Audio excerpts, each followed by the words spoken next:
Night in the Woods is a mental health experience like no other. There are many ways to interpret the story. On its surface, it's a stereotypical murder mystery game, but every character has a complex psychological history. May, Bee, Angus, and Gregg all have grounded issues that are consistent in their lives. There are so many things to love about this game, from the beautiful art to the captivating yet odd soundtrack. Not to mention that the journey is unique and how it portrays mental health. Games like Celeste and Senua's Sacrifice feel empowering as mental health journeys. We climb out of hell and to the top of a mountain to come out more resolved than before. Night in the Woods takes a completely different, yet potentially more meaningful approach. Many people can relate to Madeline and Senua. This idea of understanding and improving mental health is very gratifying. Although it's important to remember, this isn't everyone's lived experience with depression and anxiety. Some of us don't get a happy ending. Depicting mental health in this way is very powerful for those of us who wake up feeling shitty. This is why the characters in the game are so important when discussing mental health representation. I think this game is about growing through life's changes and how people psychologically develop. Some adapt and try to make the best of the situation, while others cling to the past as their ray of hope. Today I wanted to go over some important themes in the game and break down the characters and how their issues impact their mental health. I'm Berry. If you enjoyed this content, like and share it with your friends. Also, don't forget to hit that notification bell so you'll always see my latest content.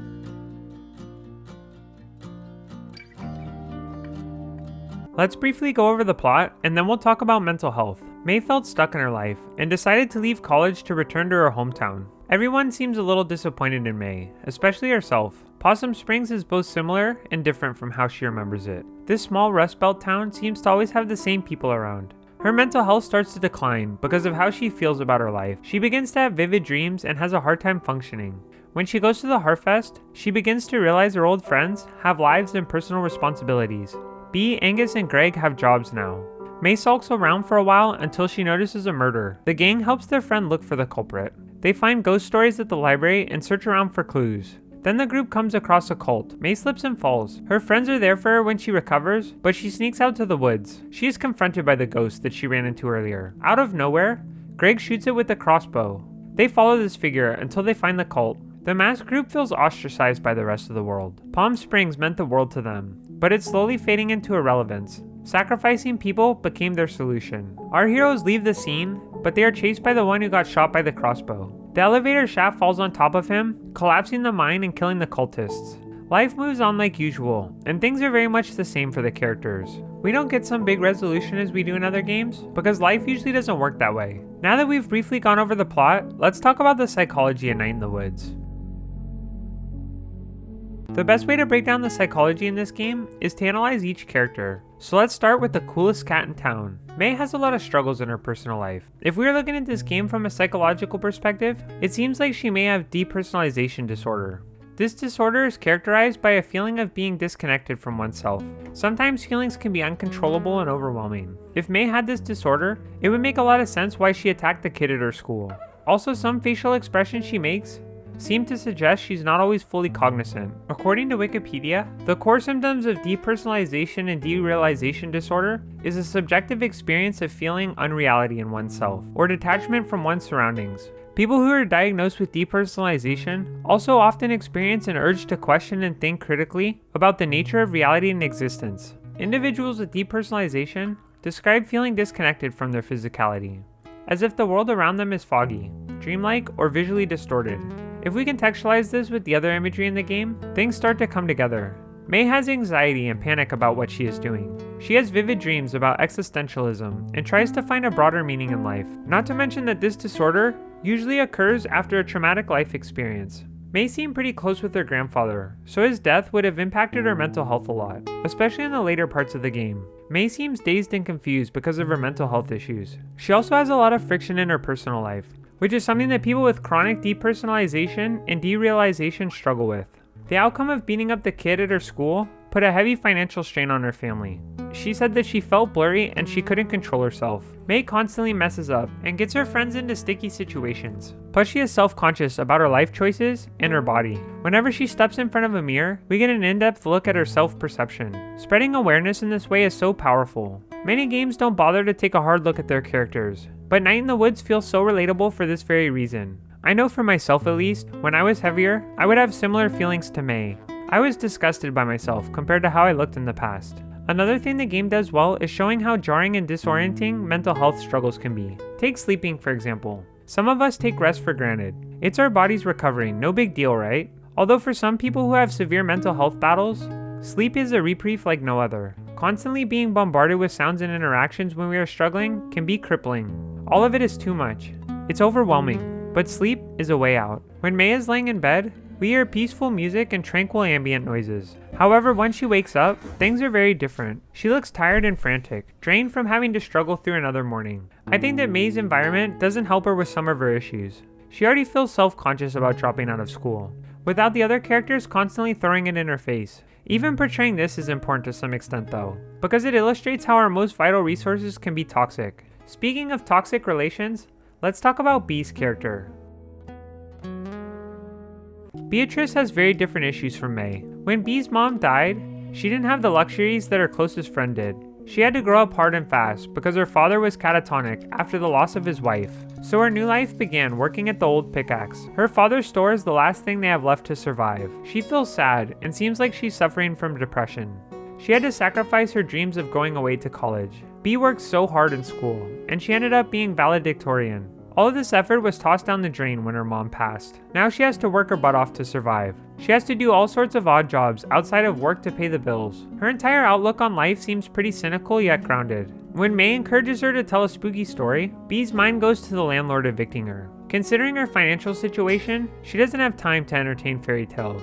Lack of resources or being in financially hard times changes the way people interpret reality. Those with financial issues often have paranoia about losing money. So the question May asked inadvertently told us what B is afraid of to some extent. She's worried about falling on even harder times, considering she was forced to leave her childhood home. Sometimes May and B have friction because they see reality so differently. Her friend tells her to screw her obligations, but B can't do that given the circumstances. I think her relationship with her father is very toxic, but she is such a kind person that she can't ditch her family. B explains that as she struggles forward, the more bleak things become. The dream of hers is slipping right through her fingers, even though she works so hard in school. She feels resentful that May squandered an opportunity which she would kill for. I think that B is the most relatable character in the game, for me at least.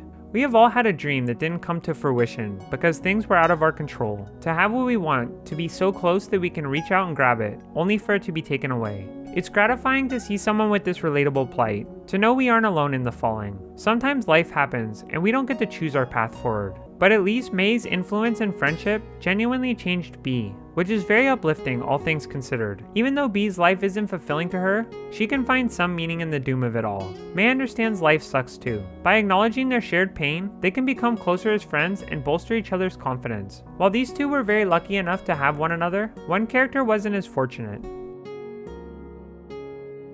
Angus has one of the saddest, but illuminating video game stories. He was raised in a household with two abusive parents. His father beat him mercilessly for the majority of his younger life. Some children in abusive households will cling to their other parents for support, but Angus wasn't this lucky. After his father beat him, his mom would lock him in a closet and starve him out. His outlook on life was pessimistic to say the least. He explains to May that he would pray to God and spirits to let him out or give him some food. But relief never came, only stored anguish in that pantry. But Gregg helped pull him out of his circumstances. Their love for one another gives them both a collective strength. Angus is the bedrock of the friend group, and his positivity and support elevates his buddies. There is so much to unpack with his character. For starters, Angus being the fatherly figure makes sense considering his environment. Without proper love and support, Angus was never able to build bonds with his parents. However, these experiences gave him a lot of perspective in life. He always wants to help his friends and be there for them. Unlike his parents, empathy is at the forefront of his character because of all the traumatic experiences he suffered. If someone were abused by their father, it would make sense they might commandeer this role in a healthy or unhealthy way. Luckily for our lovable bear, he turned out to be quite the big papa. Angus's obsession with cooking to make people happy showcases a lot about his psychological development. He will obsessively cook in times of conflict because he believes the food will help his buds feel better. I think that his life circumstances make Angus project his understanding of what would help sometimes. Not to say that this is bad at all, because Angus is a sweetheart, but sometimes he doesn't understand that food doesn't make everyone feel better. This to me is what makes Angus's character so important in gaming. We get to see what happens psychologically to someone who is lacking vital resources during their development. Food is something that we take for granted, but to our big berry boy, it's his entire world, besides his true love.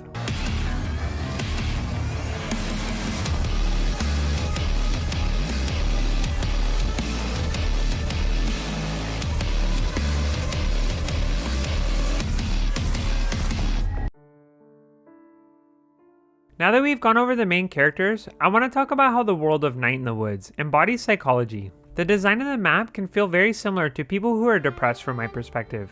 Most of the town is focused on climbing, which can be very tedious at times. Going up this big mountain every day, if you feel sad and tired, can be daunting. Taking care of animals is another big thing in the game. Animals have a slew of health benefits for those who have mental health battles. Caring for something else can be one of the easier things to do when you don't care about your own life. When May feeds the rat pretzels, she seems genuinely happy and focused on nothing else for a little while, similar to how we talked about sleeping. The weather also maps onto May's mood. When she feels sad and gloomy, the weather turns dark. The colors are subdued compared to the average day in Possum Springs. Even the music is melancholic and sardonic sounding. May's feelings are shown throughout the world, but also we get to see what it's like to live as her. When depressed, everything becomes a little bleaker. The world still has color in it, but it doesn't seem that way from the perceiver. Simple tasks feel grueling because of the lack of energy. The dream world also represents May's psychological state to some extent. When she feels upset after her awkward interaction with her ex, Cole, she has a vivid dream of smashing cars with a baseball bat and beating down a massive mechanical bird, which has a striking resemblance to Cole. The dream realm is showing May's frustrations and internal thoughts in a playable environment, which is awesome. Night in the Woods is a must-play for anyone who values mental health themes in their games. I always stress the educational value of gaming. Games that show mental health battles in this way help so many people and add a lot of perspective to our lives. I learned about depersonalization disorder in my psych classes, but playing as a character who potentially has DPD is an entirely different and more meaningful experience for me. We need more games like this that help us get more insight into mental health issues. We all face different struggles in life, and it's important to have characters who represent how we interact with the world. Characters like May, Madeline, and Senua allow us to experience something that we otherwise wouldn't. With May, we can see the impacts of depersonalization. For Madeline, we get an idea of what happens when our internal thoughts take hold of our life. In Senua's case, we get a glimpse into what it feels like living with psychosis. However, the biggest value these games have is for those who don't have these issues. We can get a deeper and more empathetic understanding of struggles outside of our own. Thanks for checking out this video. Let me know down in the comments how Night in the Woods impacted you. Which character do you resonate with the most and why? I'd love to hear from you.